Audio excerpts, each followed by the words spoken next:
Hi, thank you so much for tuning in. Today I want to talk about change, but I will not talk about how to drive change management, communicate clearly with your employees, and so on. I want to first focus on ourselves as leaders and on our personal journey towards a growth mindset. In life or in business, we only grow and learn when we dare to try new things. And not just trying them and giving up quickly, of course, but being persistent, being resolute to eventually master this new craft. It takes time, it takes efforts. It is a painful process, always, not sometimes, always. And so it's a natural reaction to have a desire to give up at times or to fear that we're going to fail. Giving up or fearing to fail are the two biggest hurdles that prevents people from growing. So no matter what, we cannot let these two emotions take control over us. We need to fight against that natural reaction of ours. By definition, it's not natural to be confident when we are out of a comfort zone. And yet, confidence and our ability to believe in ourselves are absolutely essential ingredients for us to dare to try new things, but also to inspire others to follow us. Now, as I always say, there's a very thin line between confidence and arrogance, and we should always be very careful at not crossing it. Being confident doesn't mean that we know it all and we are superhumans. No, not at all. Quite on the contrary, being confident is about believing in something bigger than ourselves and being resolute to pursue our dreams no matter what. When we communicate with others, it is very important to have a clear vision and to display it with confidence. If we are genuine and humble, this confidence will most likely be contagious and bring people with you. Conversely, if it's perceived as arrogant, that will push people away. So you need to be very cautious and mindful of the words you use, the way you communicate, the way you engage with others, and most importantly, how do they respond and react to it. Let me ask you this. In your workplace, how do you think your confidence is perceived? Do you feel it's energetic, contagious, positive? Or you have observed in the past that it's sometimes hard to get buy-in from others? We all know this famous quote from Sir Richard Branson. He said, "If somebody offers you a great opportunity but you are not sure you can do it, say yes, then learn how to do it later." I have lived by this principle myself throughout my career, and it served me well. And frankly, I owe a lot of gratitude to those who believed in me, who saw potential in me, and who gave me a chance. When looking for new career opportunities, I've always tried to avoid a lateral move from company A to company B.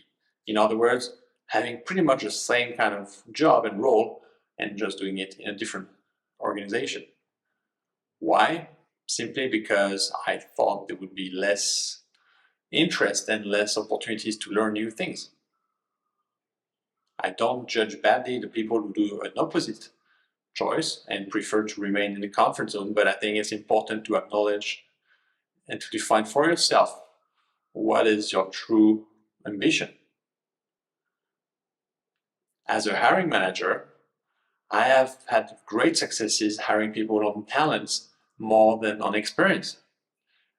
By identifying high potential individuals, they were not necessarily bringing the exact amount of expertise or experience we were hoping for, but they demonstrated their ability to adapt, grow fast, and learn fast. And I knew that they would, or I thought they would be able to succeed. And more often than not, they did.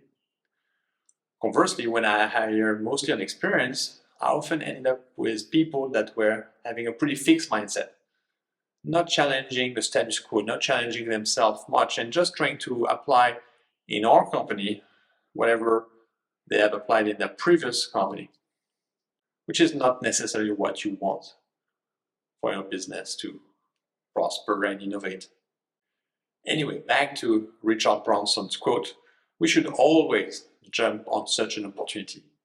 Now, such an opportunity is not always offered to you, and you sometimes need to create the context for this to happen. As much as I owe a lot of gratitude to those who trusted me, retrospectively, I think that I owe even more to those who did not believe in me. Because for me personally, the people who had doubts on my ability or who challenged my potential were actually feeding a fire in me that motivated me even more to prove them wrong and to prove myself that I was able to achieve exactly what I was setting myself to do. I was told it will be impossible for me to be successful in global roles from Asia because I was very far away from the global headquarters in previous companies. And yet, I did it twice, very successfully, both in sales leadership and in marketing leadership roles. I was also told that past my 40s, it will be very difficult to get in shape and I will struggle to lose even 10 kg.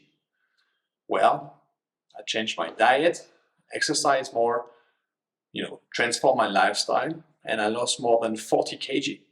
And I feel great. So whatever the case may be for you and what motivates you or discourages you at times, it is very important to acknowledge that there will be challenges, pushbacks, objections, roadblocks, but you never can let go and give up.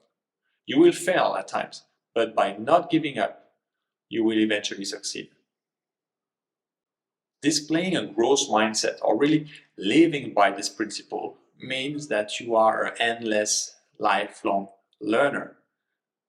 You don't sit and rest on your laurels. You always want to learn more and get exposed to new things and try and experiment, which leads to great lessons learned, failure at times, success at times. But by always being curious, learning from others, reading a lot, exploring different avenues, testing concepts, being bold, you eventually develop new skills that others that are more cynical, that are not doing anything and just telling you not to pursue your dreams, are ever going to be able to do.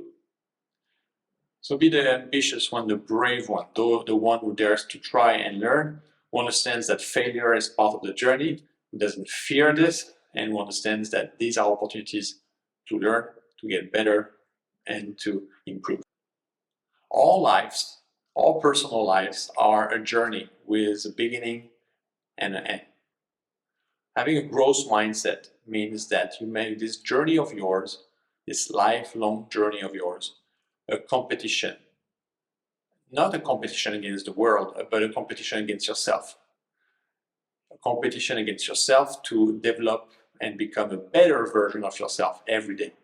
A better coach, a better leader, a better colleague, parent, sibling, and so on.